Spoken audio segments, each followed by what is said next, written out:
Eh ben c'est parti, Lucien. On enregistre. Et Bonjour à bonjour, tous. bonsoir à tous. Ouais, plutôt bonsoir à tous, puisqu'on enregistre ça le soir. Aujourd'hui, les gars, on va parler de Hongrie. On va parler de Hongrie. Il y a Lucien qui intervient, qui a vécu pendant quelques années. Donc, si toi qui m'écoutes, toi qui nous écoutes plutôt, est intéressé par la Hongrie ou par aller vivre en Europe centrale, en Europe de l'Est, qu'on appelle communément en Europe de l'Est, euh, reste bien jusqu'à la fin et puis partage cette interview avec quelqu'un que tu connais qui peut peut-être aller y vivre dans ces pays-là. Ça va beaucoup l'intéresser parce qu'on va parler des avantages et des inconvénients de la Hongrie. Le but, je précise, de cette interview, ce n'est pas de décourager les gens d'aller en Hongrie, mais c'est qu'ils sachent à quoi s'attendre. C'est-à-dire qu'en Hongrie, comme dans tous les pays, il y a des avantages, mais aussi des inconvénients qu'il faut mieux anticiper avant et être sûr que déjà ça te corresponde et que tu sois bien préparé pour y aller. Bien évidemment, si ce n'est pas encore fait, abonne-toi à cette chaîne, mets ton pouce, laisse ton commentaire en bas pour commenter tout ce qu'on va dire pendant cette interview. Et puis, Lucien, c'est à toi. Dis-nous qui tu es, d'où tu viens. Alors, je suis un Suisse de 33 ans. Je viens de Suisse romande, donc c'est le nom de la Suisse francophone. Et Oui. j'ai vécu en Hongrie de 2018 à 2023. Je suis revenu en Suisse récemment. D'accord. Donc, 5 ans en Hongrie, tu es suisse et tu es revenu en Suisse. Voilà. Et comment t'as atterri en Hongrie? Parce que bon, moi la Suisse je connais un petit peu, hein, mais bon, on entend quand même qu'en Suisse il fait encore bon vivre, que on y gagne bien sa vie, que c'est quand même mieux que la France. Qu'est-ce qui t'a poussé dans ces conditions? Enfin, c'est ma vision de Français, hein. Qu'est-ce qui t'a poussé dans ces conditions à aller t'intéresser à la vie en Hongrie en 2018? Alors, donc, vers 2015-2016, Oui, j'étais dans un environnement en Suisse qui ne me plaisait pas trop. Je travaille dans l'informatique et mon travail ne pouvait être fait que dans les grandes villes suisses. d'accord. Donc, peut-être vous le savez, mais il y a quand même une grande différence entre vivre dans une ville suisse ou vivre voilà, à la montagne ou dans une ferme un peu isolée ou autre, voilà, dans la ruralité suisse, disons. C'est deux D'accord. ambiances très différentes. Mhm. C'est vrai que moi, j'étais passé à Genève, c'était en 2019. Et c'est vrai que Genève, ça me faisait penser à une ville française, hein. Oui, ben, en fait, moi, je viens de la Suisse romande plus profonde, c'est-à-dire là où on dit 78, 80 et 90, les Genevois Mhm. disent 80, donc il y a de Ouais. l'influence française. Mais en fait, pour les Suisses plus loin que Genève, Genève, c'est pas la Suisse, c'est Genève, quoi. C'est une espèce de ville internationale où il y a tous les Mhm. organismes du commerce, que sais-je, euh, l'ONU, le CERN, tout ça. Il y a 20% de gens qui ne parlent pas le français à Genève, je crois, et il doit y D'accord. avoir toutes les nationalités du monde et tous les mélanges possibles et imaginables entre eux. Donc, Et justement, c'est un environnement très cosmopolite. Les villes de Suisse ont à peu près entre 45 et 50% d'étrangers de papier, hein. Il y a peut-être des mhm. Suisses de troisième génération de papier qui ont encore leur culture ou leur langue d'origine. Donc, Mhm. ouais, les Suisses de souche, en tout cas dans les grandes villes, ne sont plus très nombreux. Ils sont pour le coup minoritaires. D'accord. Et donc, c'est pour cette raison, en fait, je trouvais pas ma place là-dedans. J'ai Mhm. grandi dans une famille, disons, de classe moyenne, plutôt Mhm. voilà, des ouvriers, des gens qui ont eu des petits business qui ont réussi socialement durant les 30 glorieuses. Mhm. Et malgré le côté ouvrier, ce sont des gens qui avaient quand même une culture un peu classique. Enfin, moi, j'ai grandi avec de la musique classique à la maison, des choses comme ça, quoi. On a Mhm. vraiment essayé un peu de me préserver de, comment je dirais ça, d'une certaine forme de culture pop Oui, à l'américaine, tu vois. Voilà. la culture américaine finalement, hein, qui envahit aujourd'hui le On monde. a essayé de me faire apprécier des choses plus authentiques. Et ça a marché, quoi. Moi, j'ai des très forts intérêts pour de la musique de niche, pour découvrir des chaînes YouTube improbables plutôt que de regarder le premier film à Hollywood. Mhm. Donc, j'avais il y avait une grosse différence d'intérêt. Voilà, je trouvais pas trop d'atomes crochus avec les Suisses de mon entourage à cette période-là. Tu avais une vision plus traditionnelle, plus conservatrice finalement de la vie, de la société et de tes valeurs. Notamment, après, je viens quand même d'une famille plutôt de gauche, Mhm. mais on peut dire de l'ancienne gauche, quoi. C'est-à-dire, il y a des gens, ils vont voter socialiste, mais ils vont pas aimer certains aspects du wokisme, par exemple. Mhm. D'accord. Ouais, bah, je vois, hein, c'est de quelle gauche tu parles. En fait, là, tu as la gauche, on va dire, aujourd'hui, qui n'est plus vraiment une gauche, qui est plutôt une. Mais c'est vrai, quand tu parles à des vieux communistes, Mhm. tu te rends compte que sur certains aspects, ils sont vraiment plutôt ce qu'on pourrait appeler à droite, quoi, vraiment très à Alors, droite. je Notamment sais pas s'il y a sur des l'aspect moral. communistes. Moi, Sur l'aspect moral. c'est vrai que j'ai survolé un peu, parce qu'il y a énormément de dissidence, appelons-la comme on veut, en France. Et moi, en tant que Ouais. Suisse, beaucoup de choses ne me touchaient pas forcément. J'ai suivi de loin certaines choses parce que simplement c'est intéressant de savoir qu'est-ce qui se passe dans les pays voisins aussi. Et d'ailleurs, la Suisse romande francophone est très influencée par la culture française. Et si vous voulez comprendre les opinions politiques générales dans ce pays, les régions linguistiques de Suisse sont influencées par le gros pays voisin qui parle la même langue. Donc Ouais, Suisse allemande, Allemagne, etc. ouais, donc Et Italie, Allemagne, France, on va dire, en fonction de ta langue voilà, oui, maternelle. tout à Ouais, fait. ouais. Ce qui est normal, hein, parce que bon, ouais, j'imagine que la Suisse, ça va être un peu comme les Pays-Bas, bah, tu sais, qui est assez restreint au niveau territoire, au niveau population. Donc forcément, tu as tendance à être imprégné par le pays, le gros pays, on va dire, qui parle ta langue à côté, quoi. Voilà, bah, je D'accord. reviendrai peut-être dessus plus tard quand on reparlera des avantages et des inconvénients de la Suisse. Ouais, Mais je en tout pense que cas, oui. dans cet environnement où en fait, en plus on sortait de la période attentat de Bruxelles, du Bataclan, etc. à l'époque, et en même Mhm. temps il y avait Refugees Welcome, quoi. Enfin, on a tous Ouais, vécu cette époque-là. bien sûr, je me Et souviens. là au milieu, et puis bon, aussi revenu un peu précaire à l'époque, pas de meuf, etc. La totale. Et là-dessus, ben il y a, enfin, j'ai découvert des gens sur YouTube et des groupes que j'ai rencontrés par la suite lors de mes voyages qui vantaient ben, l'expatriation, l'exil, l'évasion, appelons-le comme on veut, Mhm. à l'Est. Mhm. Et ça, c'était donc, ouais, ça remonte déjà un petit peu, là, ça remonte à 6 ans, quoi, à peu près. Donc, Oui, euh, et moi j'avais planifié un premier... Mhm. Pardon, je t'ai interrompu. Non, il n'y a pas de souci, dis-moi. J'avais planifié un premier voyage en 2016 pour faire Vienne et puis la Slovaquie et la Hongrie voisine, puisqu'il y a 3 pays proches.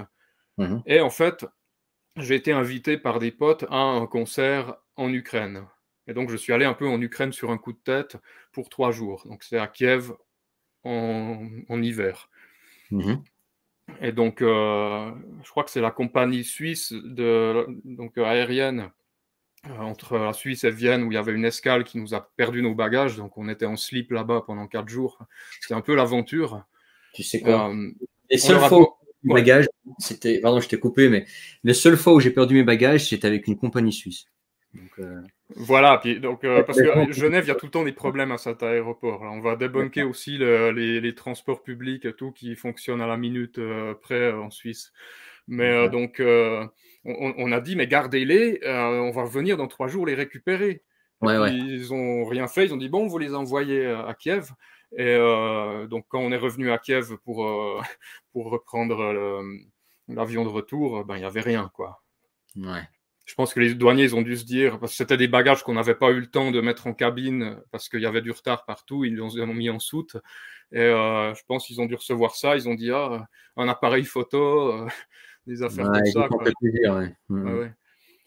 Donc, après, voilà, c'est une vision un peu biaisée de l'Ukraine parce qu'on a dû un peu survivre avec un t-shirt sur le dos. Mais voilà, concert sympa. Et puis, donc là, j'ai rencontré des gens, je pense pas qu'ils ont envie que je les nomme, mais enfin, eux, ils étaient vraiment pro-Ukraine.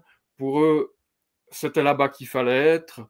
C'était le pays qui allait monter voilà, dans l'avenir, où tout est à construire, où il y a encore une certaine forme de liberté d'entreprendre, de faire un peu tout.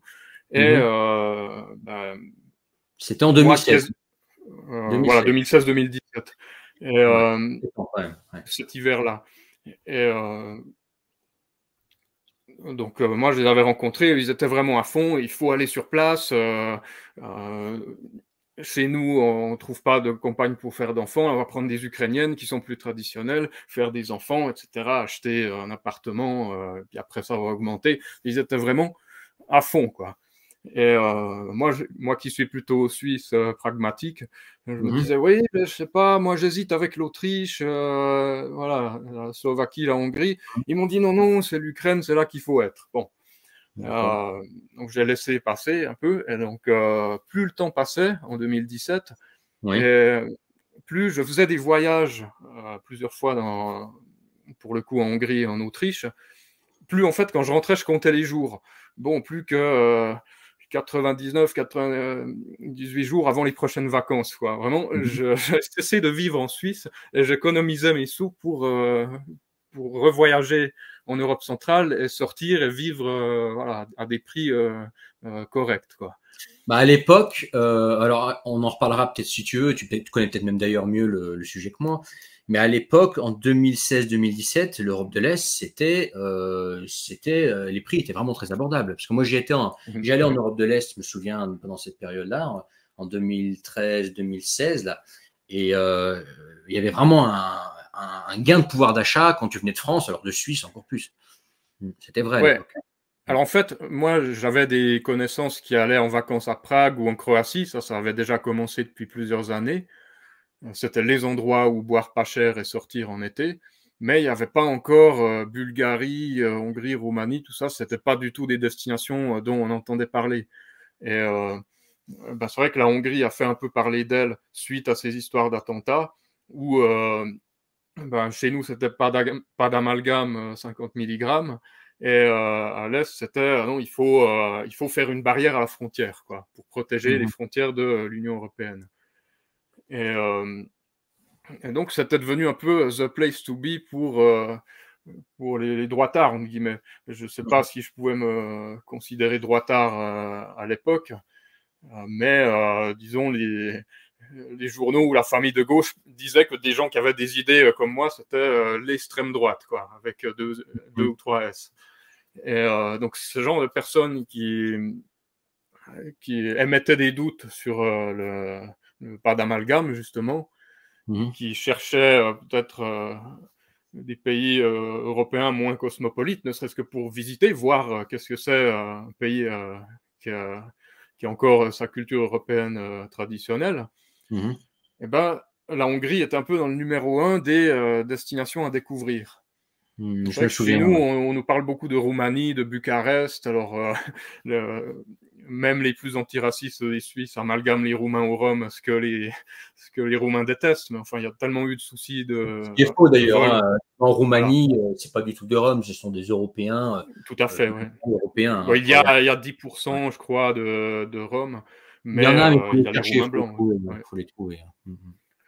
Et donc, on confond un peu dans la tête Bucarest, Budapest et tout. En fait, la Hongrie, on en parlait très peu. Et j'ai un peu découvert, ou redécouvert, euh, qu'est-ce que c'était ce pays. Donc, c'est ce pays, on le disait, qui a cette langue bizarre, etc., qui est Mhm. compliquée. Et voilà, j'avais entendu parler de la goulash, de Franz Liszt, de choses comme ça. Et j'avais un D'accord. collègue aussi hongrois qui nous avait invité à manger la goulash, le plat national hongrois chez lui. Et voilà, je crois que c'est cette goulash-là qui m'a vraiment, qui m'a vraiment fait le déclic. Je vais partir là-bas, quoi. Je veux dire, c'est moins cher, la bouffe est bonne, et puis il y a tous les avantages que les youtubeurs disaient sur ces pays. Mhm. Et donc, après 2 ou 3 voyages en Hongrie avec quelques incursions dans les pays voisins, Oui. j'ai fait le grand saut voilà, en avril 2018. Je peux te dire encore une anecdote, c'est que une Oui. fois j'étais malade et j'ai travaillé depuis chez moi, parce Mhm. que le télétravail n'existait pour ainsi dire pas. Et j'ai remarqué que je pouvais tout faire pendant une semaine, mais 100% des tâches que je faisais dans mon métier. Et donc j'ai négocié, j'ai dit voilà, j'ai un super projet avec des amis, j'ai sorti les arguments achat d'immobilier, rénovation, etc. Mais il faut être sur place, voilà. Et Ouais. comme le télétravail marchait, j'ai demandé est-ce que c'est possible voilà, de garder un petit taux horaire pour voilà, continuer le travail, pour ne pas les laisser, enfin, pour ne pas partir en fait de l'entreprise et Mhm. continuer voilà, avec mes compétences utiles. Et ils ont accepté. Donc D'accord. je les remercie s'ils m'écoutent. Donc ça t'a permis en fait de faire le saut en Hongrie tout en gardant en fait une stabilité financière suisse. Voilà, parce qu'il y avait 2 écoles. Il y a ceux qui disaient: «Il faut amener soit des capitaux de l'Ouest et investir, soit du télétravail, Ça, soit c'est son mon cas, voilà, ouais. son business ou bien, du salariat». Et ben, la 2e école, c'était, ah ben, il faut venir 2-3 mois à la fois et puis gratter le chômage et puis gratter le RSA et puis faire tout de suite des enfants et acheter et tout pendant que c'est pas cher et pendant qu'il n'y a pas encore l'américanisation. Et Mmh. ça, j'ai dit, c'est pas trop envie de me lancer dans cette piste. Je vais préférer plutôt, je pense que ça sera plus Ouais, sage prends ton temps. d'amener du travail, voilà. Oui, puis prends ton temps. Je veux dire, quand tu Mmh. vas quelque part, il faut un minimum de quand même, allez 1 an ou 2 pour au moins, t'acclimater. Tout de suite, te marier, te faire des enfants alors que tu connais Ben, pas les le gens pays. qui ont fait, qui ont suivi cette piste d'aller tout de suite et de gratter les aides, il y en a 0 qui sont restés, voilà. Donc, de tous D'accord. ceux que j'ai connus, de plusieurs horizons, plusieurs, groupes différents, plusieurs cercles d'amis différents, personne n'est resté. Donc, Mais tu parles des aides françaises là, parce qu'en Suisse, il y a des aides ou pas? Il me semble pas. RSA, c'est alors le français? jour où je suis sorti de Suisse, j'ai plus droit à rien. C'est Ouais, simple, d'accord. ouais. Je n'existais plus dans l'administration. Alors il y a si après, si par rapport au travail et tout, oui, il y a encore certaines choses, mais enfin pas je disais par rapport à ce qui est social, à ce qu'on peut prétendre, quoi, comme Mmh. aide. D'accord. Bon, donc ça commence comme ça. Donc c'est plutôt, ouais, tu es parti quand même sur des bases confortables, hein, parce que, bon, c'est un secret Ouais, pour j'avais personne. quelques sous de côté aussi, Mais j'avais un les salaires suisses par rapport à la France déjà sont hauts et par rapport à la Hongrie, c'est quoi? C'est du rapport de x10 là que tu as, non? ben, à l'époque, c'est vrai que les salaires étaient beaucoup plus bas en Hongrie, mais moi je suis arrivé avec, je crois 20 en fait, donc c'était 2 demi-journées par semaine. Donc D'accord. c'est pas tant que ça, en fait. Ouais. Et le but, c'était de, trouver autre chose sur place ou, démarrer avec, des camarades sur place que je salue, s'ils m'écoutent, des projets, sur place. Peut-être qu'il y avait quelqu'un qui faisait du marketing, un autre qui faisait, des sites web et un qui Mmh. faisait, quelque chose sur le terrain et peut-être ensemble on peut s'associer et créer quelque chose. Et Mmh.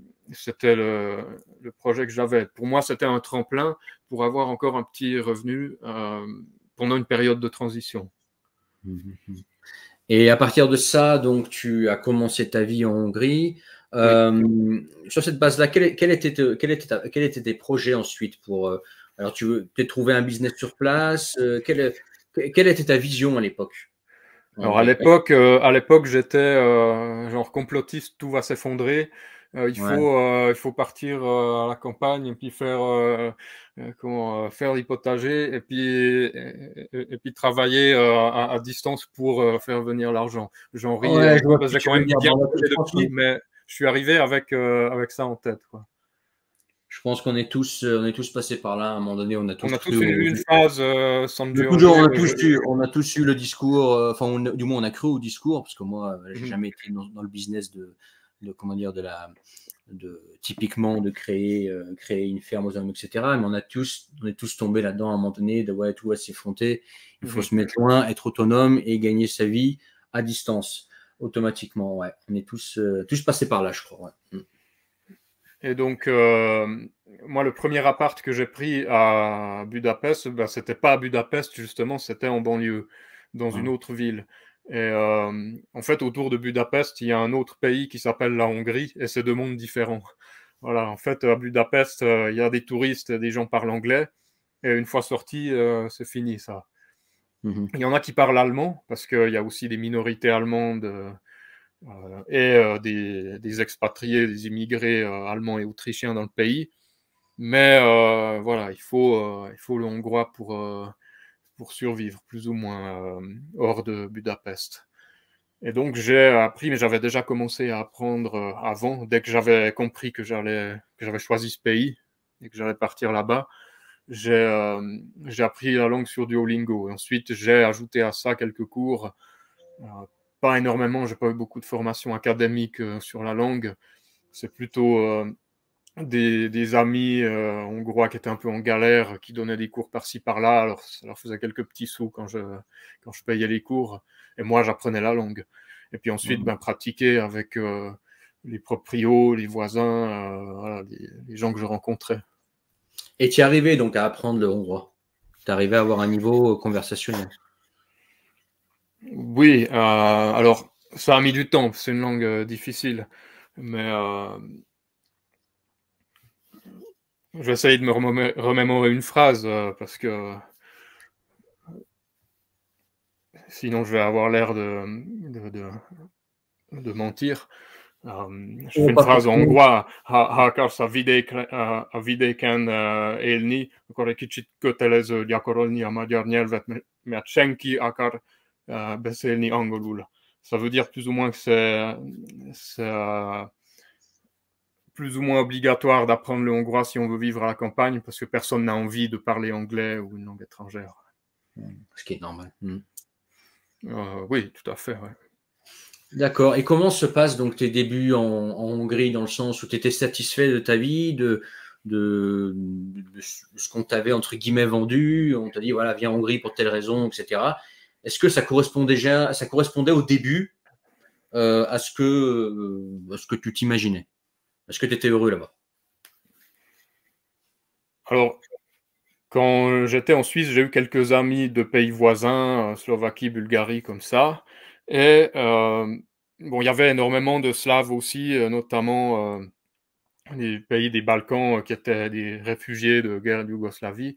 Et c'est sûr que je voyais, j'imaginais ces peuples un peu plus, les hommes plus virils, les femmes plus féminines, mais où il y a le côté quand même, on se tape dessus des fois.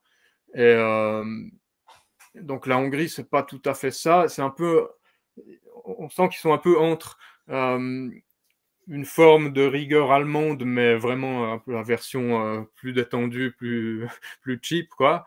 Et de l'autre côté, le système D slave. Et il y a un substrat voilà, magyar qui se retrouve surtout avec leur langue, mais ethniquement, ils ont beaucoup pris des peuples voisins aussi. D'accord. Et donc, je me suis retrouvé par certains aspects. Après, voilà, moi, j'étais quand même le geek, l'informaticien, le petit Suisse qui débarque là-bas, qui est un ancien joueur de jeux vidéo hardcore et qui débarque voilà, dans la société là-bas. En campagne. Ouais. Pardon? En campagne.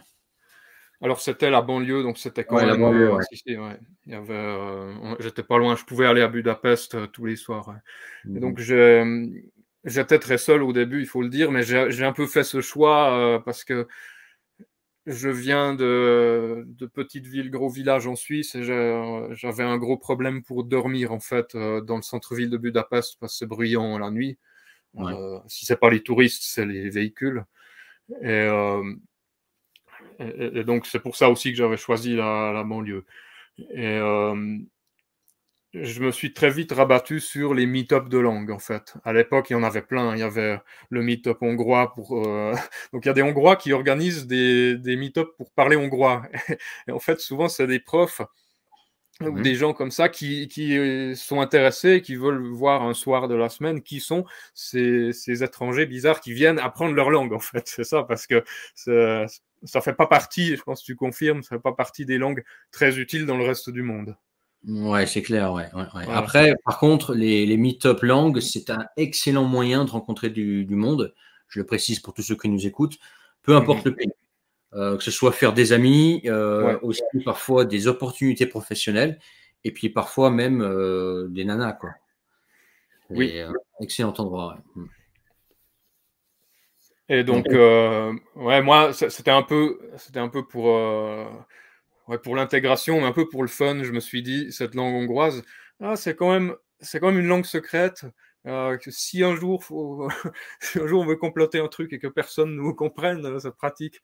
Mais ouais, c'est surtout pour s'intégrer dans le pays, c'est sûr. Moi, je visais des villes plus petites qui avaient une ambiance beaucoup plus sympa, moins bruyante que Budapest. Alors, je ne dis pas que Budapest n'est pas sympa, mais ça va pour sortir de temps en temps. Mais voilà, moi, je trouvais que c'était un peu ouais, bruyant, agité, quoi. Je suis pas trop fait pour les très grandes villes, moi. Ouais, moi je suis d'accord. Alors Budapest, j'ai pas été depuis longtemps, mais les 2 fois où j'ai été, j'ai trouvé ça très international, effectivement, très touristique, très belle Tu es ville. à, tu es allé quand? J'y suis allé pour la dernière fois en 2015, je crois. 15, ouais, 2015. Et la ville est magnifique. Oui. Par contre, voilà, c'est plein de touristes. C'est le soir, bon, c'est toutes les sorties qu'il y a de partout. C'est une ville internationale, finalement, C'est Budapest. une de ces capitales habituelles où il y a une rue de la soif avec des touristes, effectivement. Exactement, voilà, une rue de la Ouais. soie, je pense que tu as mis le doigt sur le bon terme. Mhm. Et puis c'est tout, quoi. Bruyant, effectivement, très bruyant. Euh, Alors voilà. après, il y a des quartiers très tranquilles, hein. Si vous allez vivre côté Buda ou dans des quartiers excentrés, même, je pense au nord de la ville où il y a Újpest, là, ou Angyalföld, le 13e arrondissement. Là, on est déjà hors de l'épicentre touristique. Et là, c'est déjà une ambiance beaucoup plus pas villageoise, mais il y a un petit peu ce côté-là, quoi, dans les quartiers. Il y a beaucoup de Hongrois qui viennent à Budapest parce que c'est là que tout se passe, c'est là qu'il y a les capitaux, c'est là qu'il y a les revenus, mais ils viennent de villages ou de petites villes. Et donc dans les quartiers, l'ambiance est beaucoup plus sympa. Il y a des cafétérias où ils font des plats en sauce, des goulash, des pörkölt, des choses comme ça, où on peut se restaurer. C'est bien bourratif comme ça. Beaucoup de crème. Euh, Teifel, c'est l'équivalent du smetana dans les pays slaves. Mhm. Et voilà, c'est de la cuisine un peu comme ça. On sent qu'il y a encore un terroir existant quand même dans le pays. Et je ne veux pas décourager les gens d'aller à Budapest, mais voilà, c'est beaucoup plus sympa dans les quartiers un peu excentrés, même si c'est moins beau. Et quels sont d'après toi, après, parce que là, tu es reparti en Suisse, donc il y a sûrement une raison pour, tu pourras l'expliquer, mais quels sont les points positifs que tu retires de tes 5 ans de vie en Hongrie? Alors, je pensais finir mon expérience, ce sera moins long pour les parties suivantes, parce que j'ai Ouais, aussi vécu après dans une plus petite ville et en race campagne, en fait.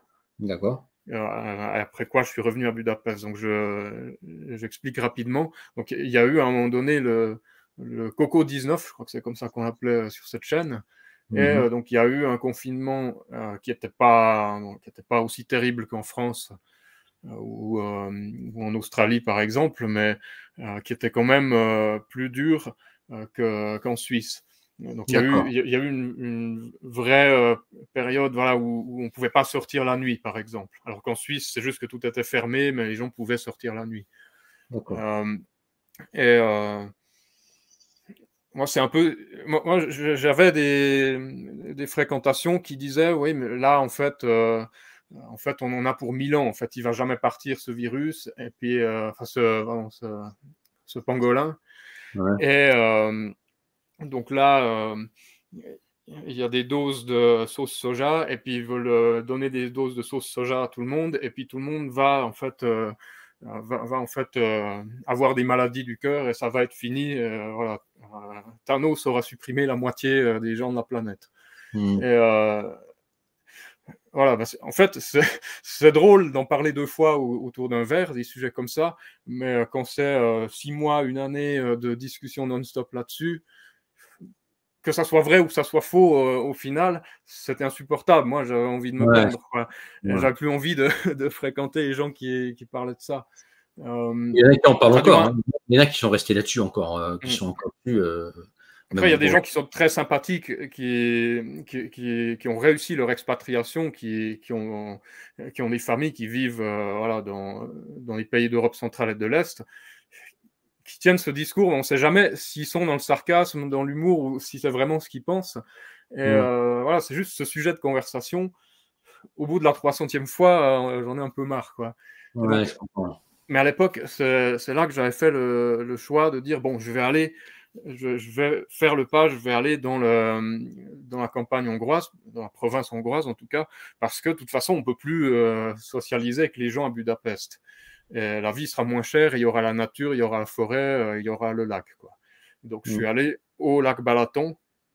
Je Mm. pense que tu vois ce que c'est, cette grande étendue d'eau à l'ouest Oui, de la Hongrie. oui, je vois ce que c'est sur une carte, oui. Oui.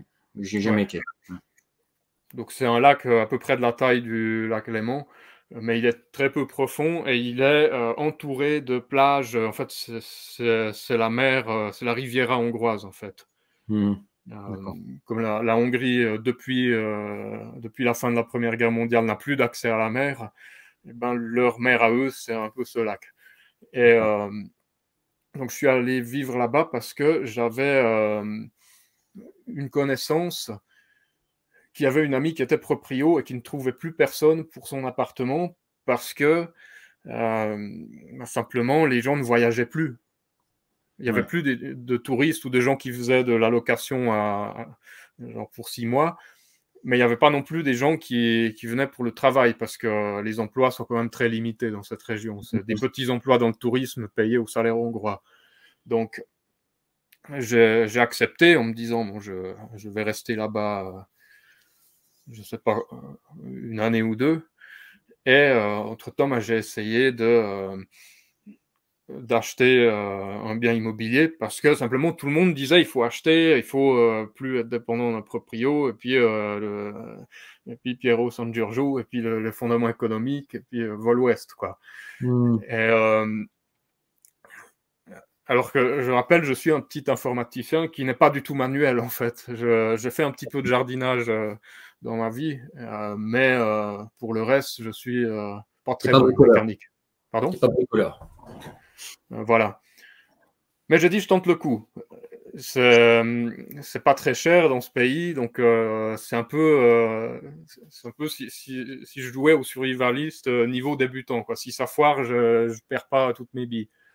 Et donc ce que j'ai fait, j'ai acheté l'équivalent d'une dacha. Donc ça s'appelle un nyaraló, littéralement maison d'estivage en hongrois. Et c'est Mm. l'équivalent vraiment de la dacha. C'est souvent des quartiers excentrés en dehors des villes, ou même en dehors de certains villages. Je pense que tu vois tout à fait de quoi je parle. Je vois, ouais. Ouais. Ceux qui sont allés en Ukraine et en Russie, je pense aussi. Et Mm. donc dans cet endroit-là, j'ai vu en fait ce que c'est la véritable vie de village, et la ruralité hongroise, la réalité du terrain. Et Mm. j'en parlerai après avec les inconvénients et quelques avantages quand même. Mais donc, je suis resté quelque temps, et une des raisons qui m'a fait revendre et repartir, Mhm. c'est que j'étais toujours j'étais toujours comme ce fameux japonais qui était sur son île et qui savait pas que la Deuxième Guerre était finie. Ah ouais, aux Euh, Philippines, là. Pardon? Aux Philippines, là, ce japonais, ce soldat japonais Ouais, qui voilà, est il y a une histoire comme ça, voilà. ouais, ouais, jusqu'aux années 70, un soldat japonais qui pensait que la Voilà. guerre était toujours en cours. Et les mecs qui venaient sur cette île, ils se faisaient tuer, ils ne comprenaient pas pourquoi, alors qu'il y avait deux soldats. Il y en a un qui est mort assez tôt, puis il y en a un qui est mort, qui a été retrouvé dans les années 70 sur une île aux Philippines. Ouais. Le mec, il croyait encore c'était la guerre. Ouais, moi, j'étais entouré de gens voilà, qui étaient dans le retour aux sources. Bon, après, très bien, hein, il y en a, ils travaillaient ailleurs. Il y en a, c'était des retraités qui avaient des très bonnes connaissances pour faire du vin, conserver des aliments, finalement survivre pour de vrai pour le coup, pas vraiment à l'effondrement économique, mais en tout cas vivre de ce que leur terrain produit, être moins dépendant de ce qu'on appelle le système. Mais voilà, il y avait toujours ce discours que le pangolin est toujours là, la chauve-souris mal cuite, que je sais pas moi, les programmes du WEF, ça va pas s'arrêter comme ça, on n'aura plus de liberté, il y aura des caméras partout, on pourra plus bouger, on pourra plus vivre, il faut rester. Quoi. Toutes les monnaies vont s'effondrer, le dollar, l'euro, tout. Voilà, et puis bon, le forint hongrois qui ne cesse d'être volatile, ça c'est autre chose. Mais voilà, donc en fait, tu sais ce qui s'est passé en août 2022. En fait, il s'est rien passé, c'est juste qu'il y a eu la vie d'avant. En un seul mot, les gens écrivent la vie d'avant, qui a repris. Et puis, donc, les gens, mes potes et tout, ils recommençaient à sortir, à rencontrer les meufs et tout, à Budapest. Et moi, j'étais dans ma dacha, j'étais obligé d'entretenir le terrain, sinon j'avais des amendes. Puis comme je savais pas bien débroussailler, ben, je débroussaillais, ça repoussait encore plus haut le lendemain, parce que la végétation en Hongrie, c'est terrible, quoi. L'herbe, elle pousse 10 fois plus vite qu'en Suisse, quoi. Et en plus, on a eu une année de sécheresse terrible, ce qui fait que le jardin, ça n'a rien donné. Chez les voisins, ça donnait rien non plus. Donc, je me suis dit, est-ce que je reste encore une année de plus et puis je fais des frais parce qu'il faut acheter des outils, il faut rénover, etc. Ou est-ce que je revends avant que ça perde encore de la valeur? Et donc, moi, je m'étais fait pigeonner un peu avec le prix, je dois dire, même si c'était pas un vendeur hongrois. Mais j'ai quand même réussi à le revendre à un hongrois pour le coup. Et donc, je suis reparti à Budapest, je suis arrivé en janvier 2023. Donc ça, cette année, c'est tout récent. Et donc, ce qui s'est passé, c'est que mon logement sur place n'était pas légal. Mon appartement n'était pas légal à Budapest. Et je l'ai appris après coup, comme c'est le cas pour beaucoup de logements, je suppose, dans ce pays. Donc, je me suis retrouvé sans adresse légale parce que j'avais revendu l'autre bien. Et donc là, j'ai eu un petit souci administratif qui est résolu actuellement. Et donc, c'était soit je reprends complètement ma vie à zéro, je trouve un boulot, je crée tout ce qu'il faut faire comme il faut en Hongrie, soit je retourne en Suisse. Et j'ai décidé de retourner en Suisse pour des raisons financières, dans le sens où il y a eu quand même l'inflation qui avait commencé, puisque la guerre en Ukraine, c'est déjà l'année passée. Donc, certaines choses avaient fait x2 les prix, ou plus 50%. Et notamment tout ce qui était rénovation, matériaux, tout ce qui était pour la dacha.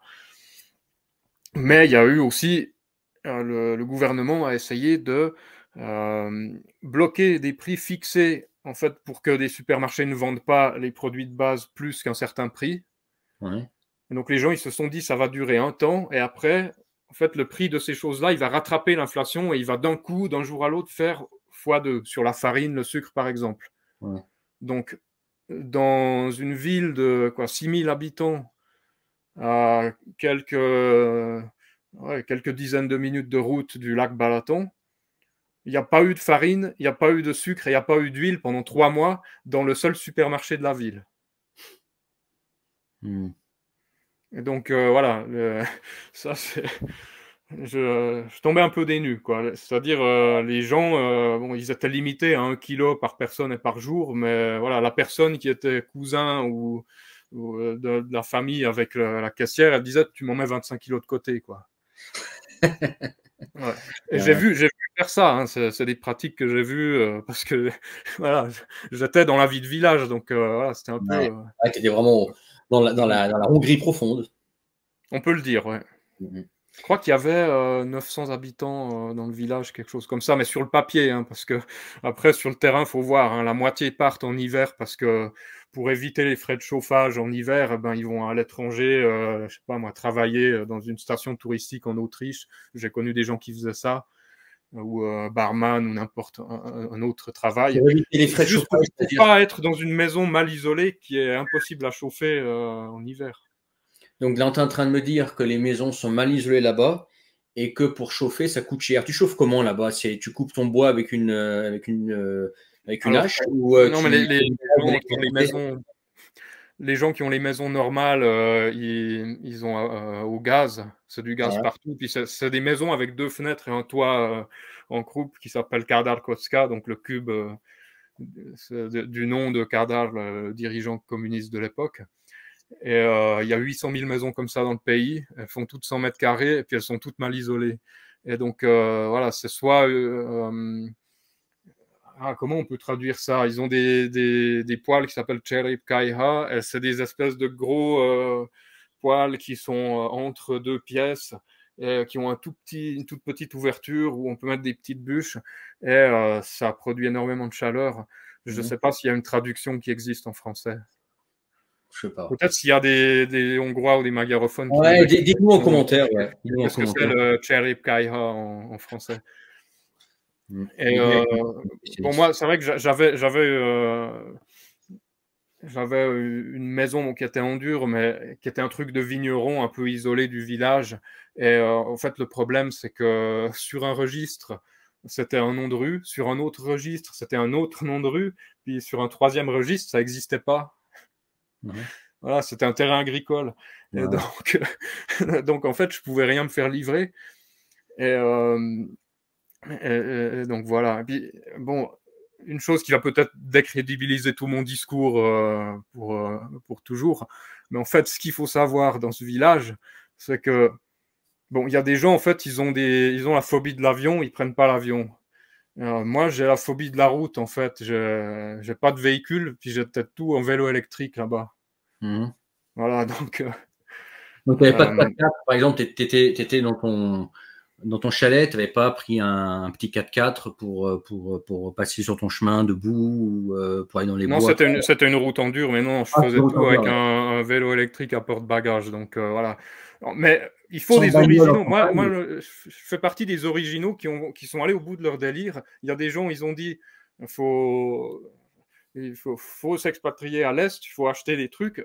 Voilà, moi, je m'ennuyais, j'ai dit, je vais le faire, quoi. J'ai Mhm. rien à perdre, je vais le faire. Et donc là, j'ai tout simplement plein de choses à raconter. D'accord. Et tu as eu une expérience professionnelle locale hongroise ou pas, où tu es Alors, resté avec comment dire, un écosystème monétaire suisse? C'est-à-dire, tu alors travaillais pour tous les projets que j'ai essayé de faire avec des gens sur place, ça n'a pas fonctionné parce que soit les gens partaient, soit ils avaient des meilleures opportunités ailleurs, seuls ou même en télétravail avec l'Ouest. Ouais. Soit, enfin, l'autre possibilité, c'était de trouver du travail sur place. Et là, le problème, c'est que moi, j'ai un niveau, disons, diplôme qui est moyen serait un terme un peu péjoratif, mais disons, il y Intermédiaire. a intermédiaire, voilà. Mhm. Euh, donc, des petits débutants qui font du call center, du helpdesk, des choses comme ça, il y a tout ce que vous voulez à Budapest. Plus vous parlez de langue, mieux ils payent, apparemment. Et certaines langues payent mieux que d'autres. D'accord. Et, par contre, les autres types de travail qu'on peut trouver, ça va être du niveau ingénieur ou bachelor, master, des choses comme ça. Et ben le problème en Suisse, c'est que par exemple, on n'a pas le bac, on peut faire directement un certificat de capacité qui est l'apprentissage, en fait, apprendre son métier D'accord. et trouver du travail avec ça sans problème. Il n'y a pas de balayeur bac plus 8 chez nous, c'est un peu comme ça qu'on voit la France, nous. Et, Ouais. par contre, ben, il y a certains titres de métiers qui n'existent qu'en Suisse. Il n'y a pas d'équivalent, c'est des métiers qui ont été créés en Suisse, Mhm. voire même juste en Suisse romande ou dans un seul canton suisse. Ouais, ça arrive dans certains pays où tu as des métiers dont tu n'as Ouais. jamais entendu parler, qui sont spécifiques à un pays comme ça. Ça arrive, ça. Ouais, j'ai déjà eu ce cas de Donc figure. je vais conclure comme ça. Les Hongrois, ils reconnaissaient pas mes papiers. Donc Ouais. pour moi, j'avais le niveau, voilà, j'aurais pu trouver du helpdesk, des choses comme ça, mais comme j'avais des opportunités en Suisse, j'ai dit, ben, je reviens. Et D'accord. donc, voilà, je suis revenu en Suisse et j'ai gardé mon télétravail, ce que je n'avais pas avant. Voilà. Je vais conclure là-dessus sur mon expérience. D'accord. Donc, tu es reparti. Bah, on en revient comment dire, je dirais pas problème, mais on en revient à l'aspect financier. C'est l'aspect financier qu'au final, tu as fait trancher entre la Hongrie et la Suisse. Malgré Voilà, oui. malgré en fait les bons aspects de la Hongrie. Qu'est-ce que aujourd'hui, est-ce qu'il y a des choses qui aujourd'hui, bah, tu es en Suisse, hein, tu es revenu en Suisse, est-ce qu'il y a des choses qui te manquent de la Hongrie que tu n'as pas en Suisse et qui vraiment sont un gros manque au quotidien? Pas quelque chose de dire, ah, ouais, c'est vrai que ça c'est mieux en Hongrie qu'en Suisse, Genre mais quelque chose vraiment, pas les boîtes de nuit et les salons de massage, quoi. à part les boîtes de nuit et les salons de machin, j'ai rien Voilà, qui ouais. manque. Ah bah, merci pour ta franchise. Ouais, Non, j'y ai pensé comme ça, voilà. Non, ouais, je dirais simplement un certain coût de la vie abordable. Parce que si on veut du luxe, on peut trouver aussi en Hongrie, mais ouais, il y a un côté, bon, en Hongrie, les gens se disent, OK, on a des petits salaires, on bosse pour l'Allemagne, pour des grandes boîtes comme ça, et on n'a pas trop les moyens de vivre. Mais on va faire, je sais pas, une gargote, un ruin bar, un truc comme ça, sympa, ouais, où les consommations sont pas trop chères. Si on met de côté l'ultracentre de Budapest, où les prix sont gonflés pour les touristes. Mais partout dans le pays, on trouve des endroits sympas, voilà, où on peut mhm, boire, manger quelque chose dehors ou voilà, ou des bains thermaux pas trop chers, des choses comme ça. On peut quand même sortir, avoir certains loisirs pour pas trop cher. Disons, le Hongrois aime bien ce genre de loisirs, quoi. Aller se baigner, faire des bains thermaux, aller à la salle de sport aussi. C'est pas des prix énormes non plus. ouais. Voilà, il y a des salles de luxe et puis il y a des salles qui ont été faites rapidement dans un cabanon derrière une maison parce qu'il y a un gars, il avait un cabanon pas utilisé, quoi. Mhm. Et voilà, en fait, si on veut quelque chose de bon marché, mais quand même sympa et un peu ambiance bonne franquette, ça existe. D'accord. Alors que, voilà, en Suisse, je veux pas dire que ça n'existe pas, mais enfin, voilà, dès qu'il y a un service, dès qu'il y a un humain qui a un salaire, le prix il gonfle tout de suite. Mhm. Oui, parce que Donc, oui, le voilà. salaire de base, c'est Euh, genre 5 000 € par mois en Suisse, quelque chose comme ça, non? voilà, il y a Ouais, peut-être des restaurants portugais où voilà, ça va être les kebabs, quoi. Puis les restos portugais, peut-être chinois, je sais pas. Enfin, il n'y a mais je pas vois ce que tu veux l'équivalent. Il dire, n'y a ouais. pas l'équivalent, un truc, voilà, européen, en tout cas. Je vois ce que tu veux dire, et Ouais. c'est vrai que c'est quelque chose qui est agréable aussi en Mhm. Russie, et qui est aussi agréable dans les pays d'Europe de l'Est que j'ai eu faire. C'est quoi? Tu peux accéder à quelque chose d'assez de bon, traditionnel, etc. Mhm. Passer une soirée avec une ambiance sympa, sans te ruiner, quoi. Ça, Ouais. c'est vrai. Ouais, ouais, ouais. Ça, c'est vrai. Un bon aspect de la Hongrie, donc, comme tu dis. Après, ben, Euh, ça va aussi pour les transports pas chers, quoi. Tu traverses la moitié du pays pour. Enfin, moi, je faisais 200 kilomètres pour 9 ou 10 francs suisses. Mais euros, francs suisses, ça revient au même maintenant. ouais, c'est Ouais, rien. pour Donc, 9 ou 10 balles, je faisais 200 kilomètres de train. c'est rien. C'est- Ouais. ouais, ouais. D'accord. Et qu'est-ce que tu pourrais donner comme conseil à quelqu'un qui aujourd'hui envisage d'aller en Hongrie? On lui a dit que la Hongrie, c'était ce pays conservateur d'Europe, probablement avec la Serbie, le plus grand copain de la Russie, par exemple, hein, donc de l'autre bloc, qu'est-ce que tu conseillerais à quelqu'un qui veut y aller? Qu'est-ce que tu lui dirais? Fais ci, fais ça. Si tu devais donner Oui. conseiller quelqu'un. Ouais. Alors, ouais, je vais peut-être faire le tour des avantages et des inconvénients pour ensuite Ouais, rebondir sur quel genre de profil je conseillerais ce pays ou non. oui, super. Donc, voilà, j'ai parlé de la nourriture, du rythme de vie, etc. Bon, c'est sûr que c'est un peuple très patriote, Ouais. d'une certaine manière. Euh, Ils ont une fierté qui est assez récente, je trouve. Je sais pas si ça, c'est peut-être pas comparable à la fierté des Russes et des Ukrainiens qu'on peut voir à l'heure actuelle, notamment à l'œuvre. Mais il y a un côté un peu, voilà, Hongrie, on a perdu un peu toutes nos guerres. Avant, on avait la Grande Hongrie qui allait de Brasov jusqu'à la mer Adriatique. Et Mhm. là, on est un peu sur une terre plate, indéfendable au milieu du bassin des Carpates. Et Mhm.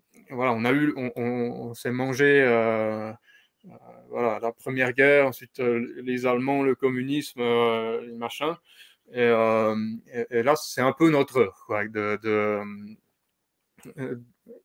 comment c'est un peu le moment où on peut s'en sortir mieux. Et ils s'en sortent mieux. Il y a eu une énorme croissance économique. Et donc il y a ce côté-là, quoi. J'ai vu beaucoup de jeunes, notamment, qui allaient en salle faire du fitness, entretenir leur corps, etc. Euh, Beaucoup de gens disent qu'ils avaient... Attends, il y a 2 secondes. Il faut que je boive un coup. Vas-y, vas-y, bois, bois.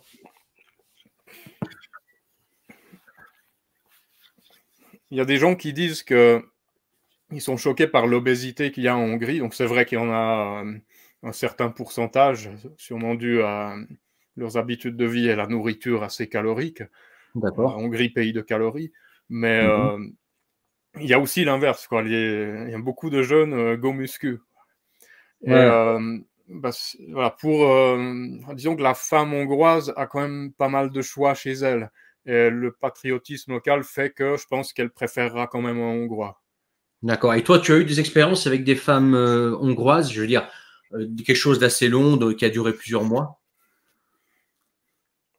Non. relation? Non? Bon, je suis une personne très solitaire de nature comme ça, D'accord. mais j'ai eu quelques rencarts, quelques expériences, mais souvent c'était avec des étrangères rencontrées par Tandem, Badoo, Ouais. Tinder. Étrangère, si c'est pas indiscret, qui venait Non, de. alors oui, non, non, des pays voisins, hein, polonaises, ukrainiennes. D'accord. Donc là, Donc pas des grand-chose de femmes de l'Est, spécial à signaler. des femmes d'Europe centrale, d'Europe de l'Est, mais pas des Hongroises, principalement. Alors, si j'ai eu quelques rencarts avec une Hongroise ou deux, mais le souci, c'est que il y a aussi cette catégorie de Hongrois qui n'aiment pas leur pays et qui s'intéressent aux personnes de l'Ouest pour ben, les valeurs actuelles de l'Ouest, hein. Je sais pas comment le dire D'accord. autrement. Ouais, Et, je vois ce que tu veux dire. et donc, quand on est quelqu'un de l'Ouest qui va dans ces pays parce qu'ils aiment bien ce qui se passe, enfin, ils pensent que les politiques locales ont du bon sens, bah, Ouais. ça va clasher avec ce genre de personnes. Et ça, bah, c'est un petit Ouais. peu le problème des meet-up.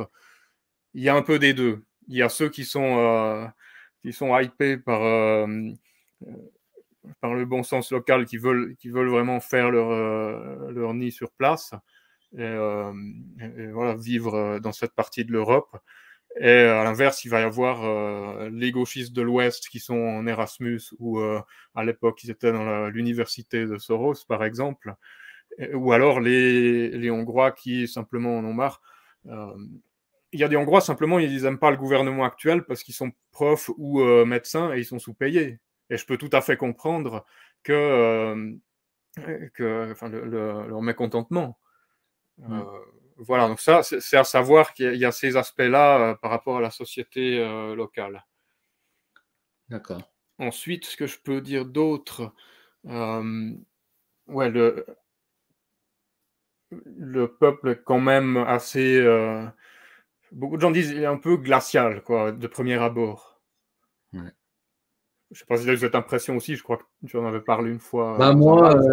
pour être franc, les Hongrois, c'est le peuple avec lequel j'ai le moins accroché en Europe de l'Est. Mhm. Ou en Et Europe. je pense effectivement Et qu'ils ils ne veulent pas trop accrocher. Ouais. je les ai trouvés pas sympas, très Mhm. sincèrement, hein, peut-être que je suis mal tombé, Ouais. mais vraiment, pas sympa. Froid, oui, mais froid, ils le sont tous là-bas dans ces pays, mais surtout pas Mhm. sympa. Tu vois, les Hongrois, mal du nez, grognons, pas sympa, quoi. C'est ce que j'en retiens. Alors peut-être que je suis tombé que sur des gens comme ça par le pur hasard, mais c'est ce que j'en retiens. Et j'étais reparti, je me dis, ah, la Hongrie, non, c'est pas pour moi. C'est effectivement un pays où il n'y a pas de small talk, là, de discussion avec, par exemple, des vendeurs. Ouais, ouais. Ils font leur travail, ils ont tous pas envie d'être là, j'ai l'impression. Peut-être qu'avec le salaire, ça se comprend.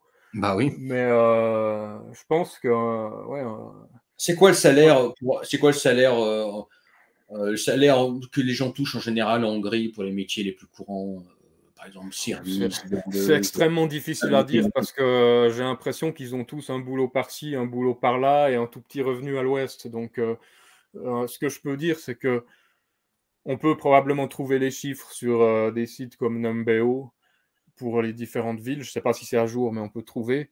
Et à ça, en fait, à ces chiffres que vous pouvez trouver, il faut rajouter pas mal d'avantages en nature, en carte cadeau, en bons pour les cafétérias, même en bons peut-être pour des hôtels, des trucs qui appartiennent à la compagnie.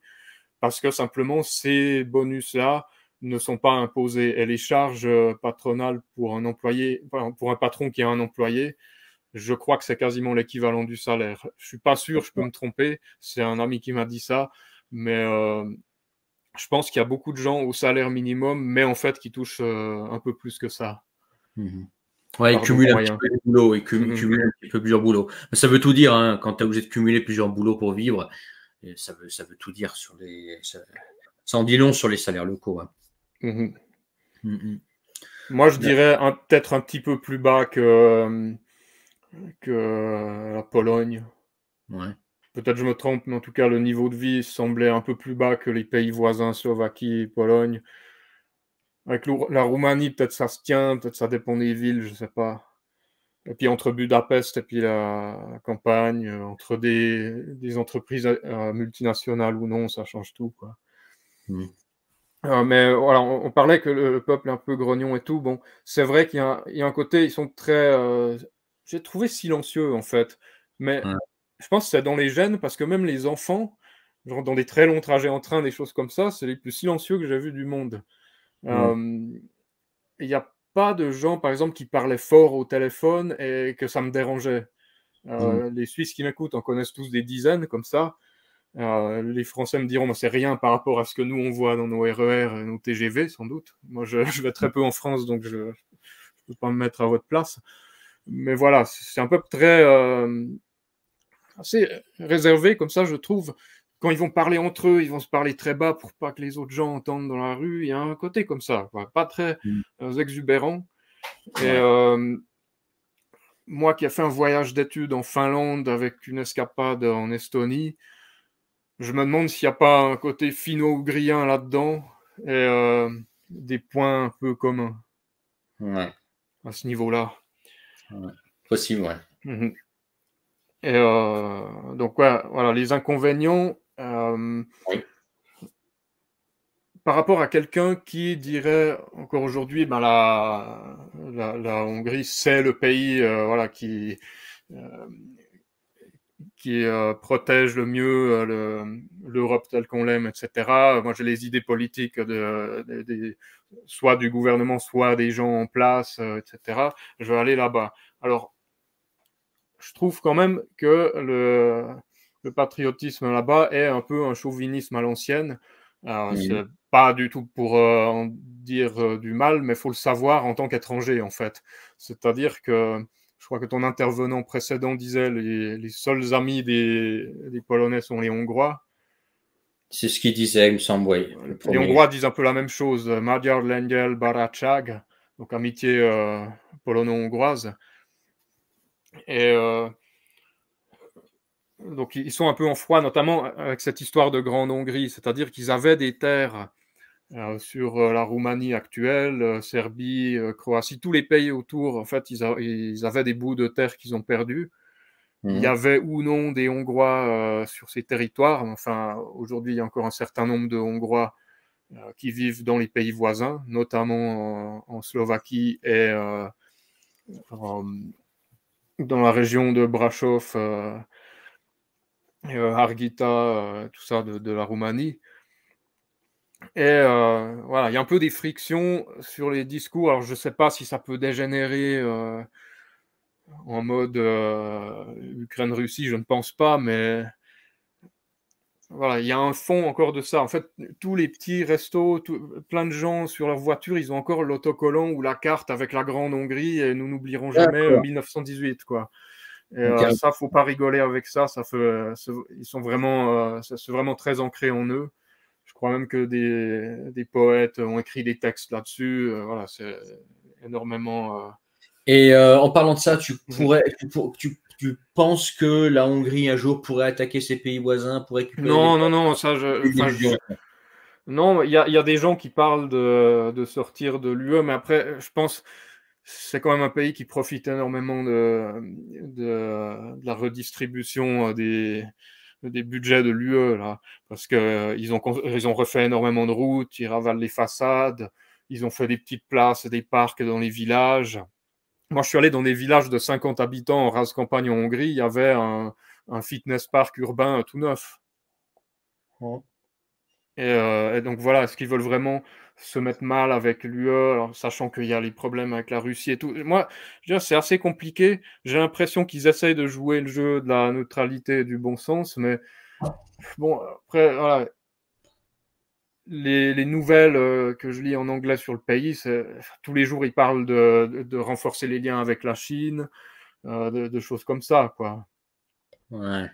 Et comme ils sont beaucoup dépendants du gaz, ben, c'est un gros souci par rapport aux relations avec la Russie, avec l'Ukraine, etc. Parce qu'ils en sont très dépendants. Et voilà, non. Ce que je voulais dire par rapport au chauvinisme local, c'est que ben, c'est une société mono-ethnique, on peut dire. C'est les Magyars qui ont leur langue. Et bon, après, il y a les Roms aussi qui font un petit peu la société à part. Les deux s'aiment pas trop, évidemment.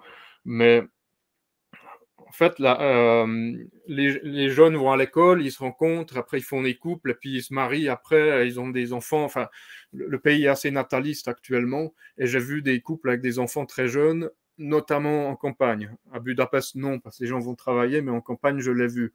Et dans un monde comme ça, en fait, dans une société comme ça, est-ce qu'ils ont vraiment besoin d'étrangers qui viennent là-bas? Je crois pas, quoi.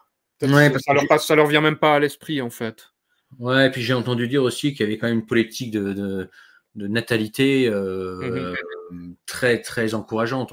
C'est très bien pour eux, c'est très bien pour quelqu'un qui veut venir, je sais pas moi, un couple qui viendrait vivre sur place pour avoir des enfants et tout.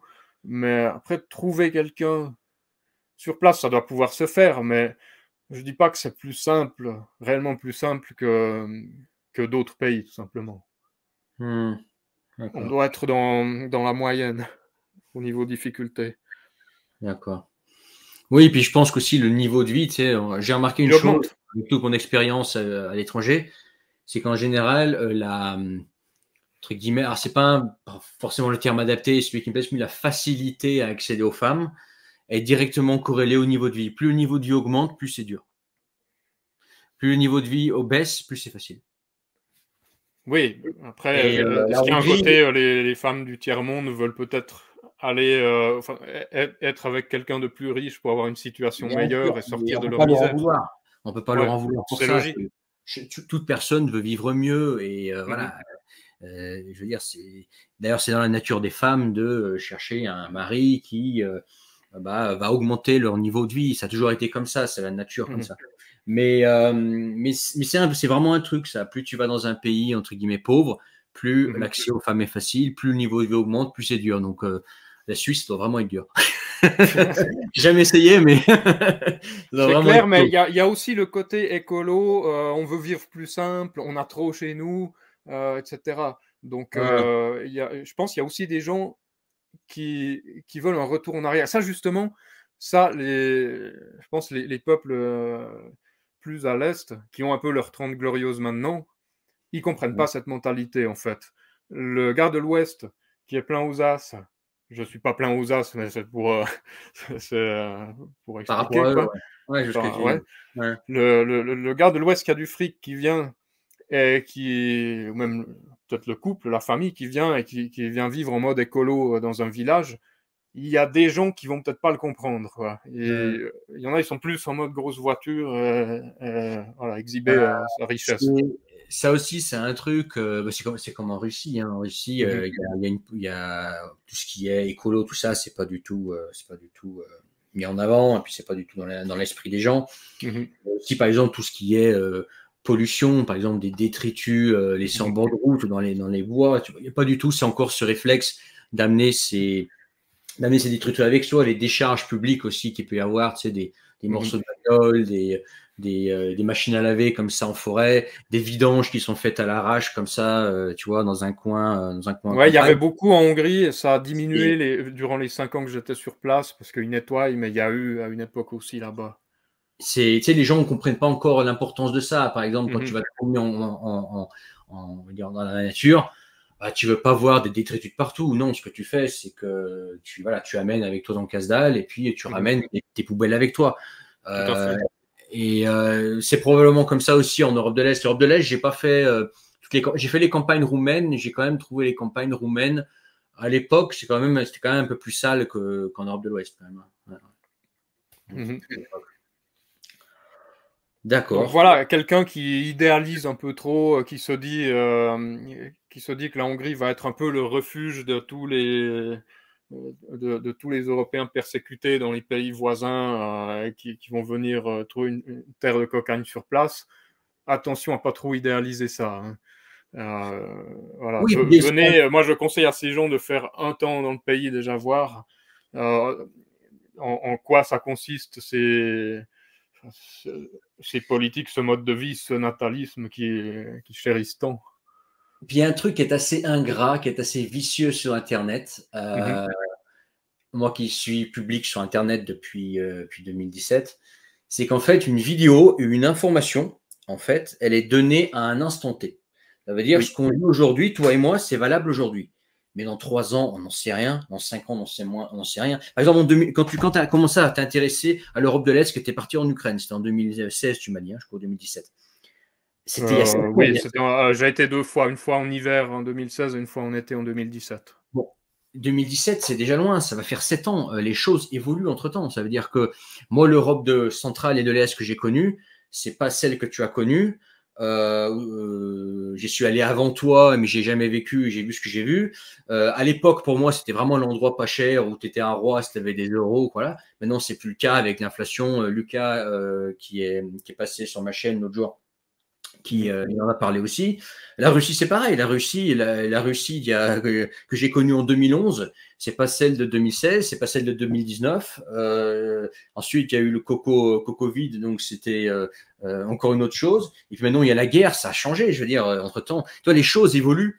Bah, Les en pays, tu peux 2017, pas. quand j'allais dans ces pays, les gens avaient très majoritairement les petits téléphones avec, c'est pas les smartphones, quoi, ceux d'avant. Et puis en 2023, ben, c'était Ouais, Netflix partout, quoi, en fait. c'est un truc, c'est qu'en fait, une information est valable au moment où elle est donnée, mais les choses évoluent et c'est clair que si tu regardes, tu t'écoutes par exemple un témoignage ou une vidéo d'il y a quelques années pour avoir une idée de ce que c'est maintenant, forcément tu es faussé parce que le temps de l'eau a coulé sous les ponts, comme on dit, et que les choses changent tout simplement. Donc, il faut faire attention à ça aussi, c'est que Ouais. l'information que vous avez sur n'importe quel pays, Mhm. ok, elle date de quand? Ouais. Si elle date d'il y a 10 ans, ou même si elle date, si elle date d'il y a 5 ans seulement, je peux considérer que c'est plus valable, ça a Mhm. changé. Surtout dans les pays hors Occident. L'Occident, Mhm. voilà, tout a été un petit peu fait, c'est stable, mais par contre, ça stagne, voilà, pas grand changement. Par contre, dans tous ces pays Mhm. qui se développent vite, comme en Europe de l'Est, l'Europe centrale, la Pologne a complètement changé en Mhm. 30 ans. Ça a radicalement changé. mais la Russie, ou même par exemple la Chine, ou l'Asie du Sud-Est. L'Asie du Sud-Est par rapport à 2010 que j'ai connu maintenant, c'est plus rien à voir. La Thaïlande en 2010, c'est un pays pauvre du tiers-monde. Maintenant, ils vivent de mieux en mieux. Et tu vois, donc l'information évolue aussi avec le temps, quoi. Ouais.